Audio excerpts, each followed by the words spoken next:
Some people have a suspicion that life, as we commonly know it, is more of a pre-written script than a genuine, freely chosen experience.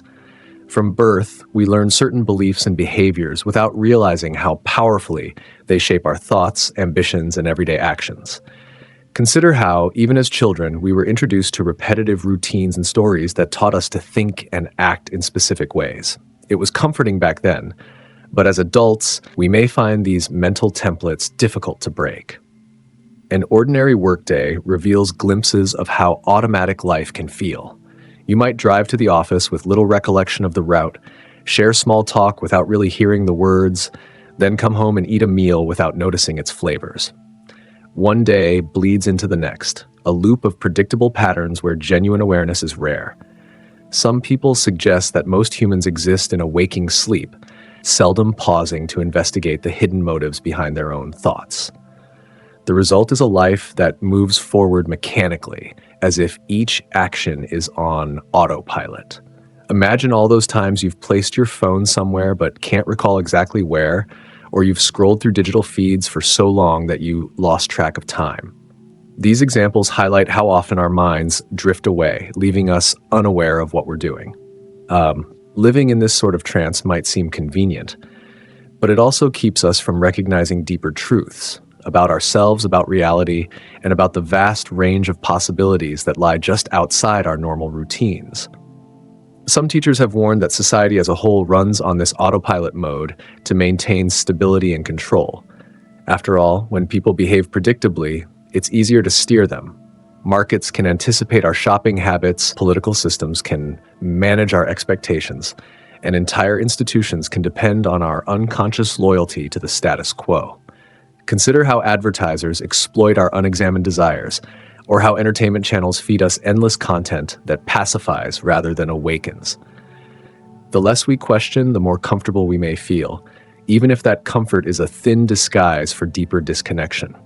There are, however, long-standing teachings that aim to break this pattern. One historical figure developed methods for alerting individuals to the half-asleep state of their daily existence.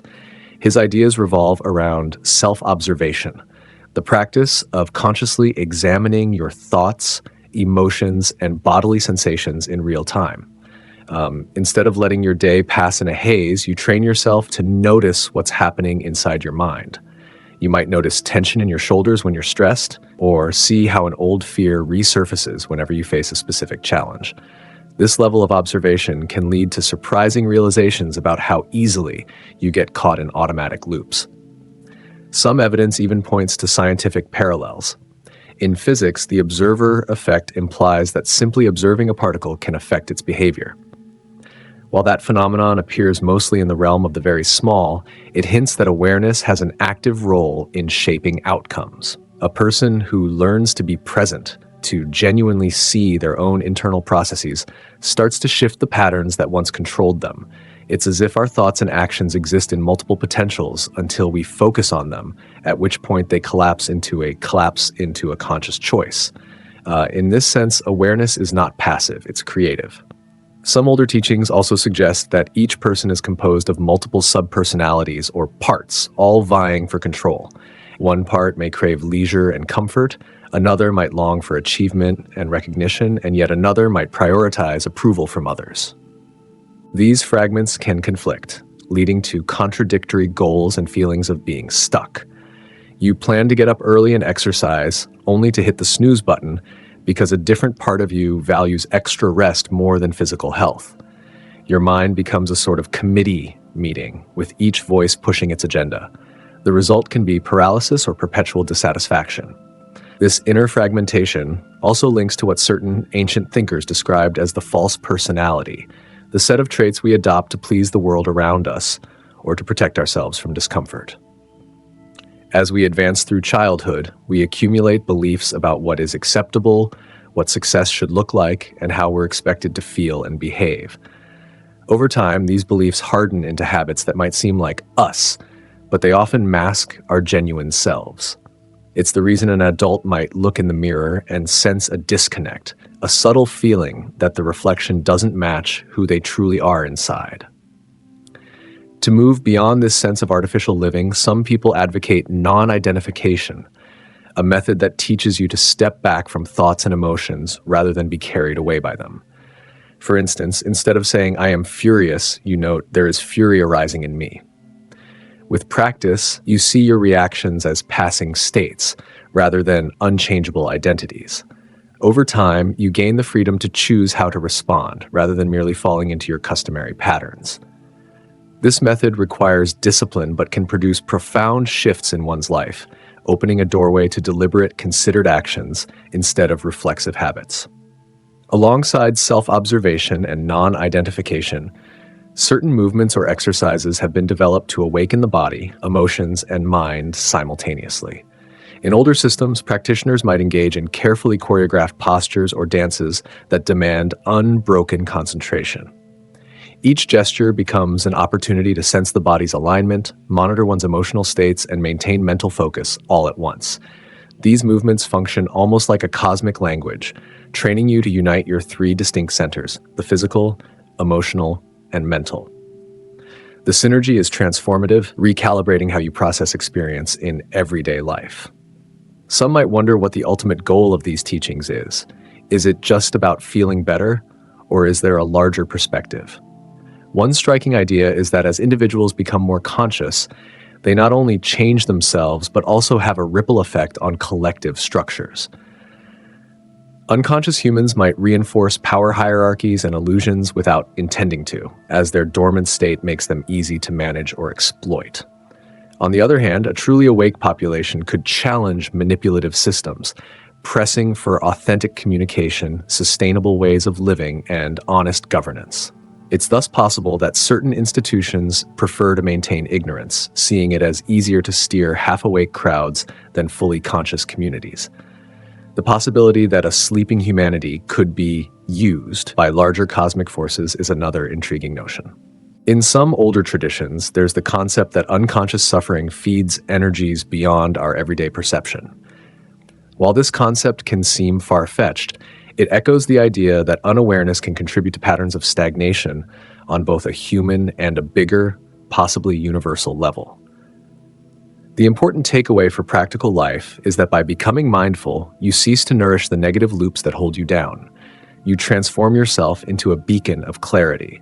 Through these various practices, self-observation, non-identification, mindful movement, and conscious alignment of one's physical, emotional, and mental centers, you can begin to disarm the conditioned scripts that have been directing your life. Day by day, you see patterns that once seemed normal, but now appear mechanical. Each small victory over a habit or an unexamined assumption loosens the grip of unconscious influences. In time, what begins as an inner exercise might flow outward, altering the way you relate to family, friends, coworkers, and community. Yet personal change demands courage. Exploring your mental loops can feel unsettling because it dismantles the comfort of old certainties. You may find that cherished opinions were merely inherited, or that big parts of your identity were shaped by fears rather than truths. It can be lonely too, especially if the people around you remain in a sort of group trance. But the rewards, a sense of genuine selfhood, a deep engagement with reality, and the possibility of contributing positively to collective evolution often outweigh the discomfort. Some people look at the current state of society and see both dangers and possibilities. Technology has, in many cases, shrunk our attention spans, making it easier to drift from one distraction to another. At the same time, discussions about consciousness, mental health, and spiritual well-being have become more mainstream. The world is at a crossroads, with forces nudging individuals either further into partial sleep or gently coaxing them to awaken. Which path becomes dominant may ultimately hinge on how many individuals decide to step off autopilot and claim their capacity for deliberate thought and presence. For someone reading about these ideas, the next step is typically an experiment. Try a day of heightened self-awareness. Label your morning thoughts. Is that ambition mine, or is it borrowed from someone else's example? Watch how emotions pulse through you during stressful moments at work. Am I fueling a drama because I always do, or can I pause and step back? See if you can discover the subtle tension in your forehead or shoulders and release it intentionally. These small acts of noticing and letting go introduce a glimmer of freedom into the mechanism of daily life. The journey continues with daily reflections, short intervals of quiet or stop moments where you freeze your actions and observe your posture and mental chatter. Repeated practice can yield surprising transformations. You may feel less compelled by old cravings, or your interactions might become more genuine as you begin to sense the difference between superficial persona and real connection. In the end, the invitation is open-ended. While the daily grind can lull you into complacency, there is also the promise of a richer experience if you're willing to shake off the haze. Glimpsing the underlying illusions can be jarring, but it can also be the starting point of an adventure, far more expansive than standard routines allow. You alone decide whether to carry on in half sleep or to muster the watchfulness needed to see beyond the illusions, stepping into a life guided by genuine awareness and intentional choice. It's not an easy road, but for those willing to explore, it can be the most liberating voyage imaginable.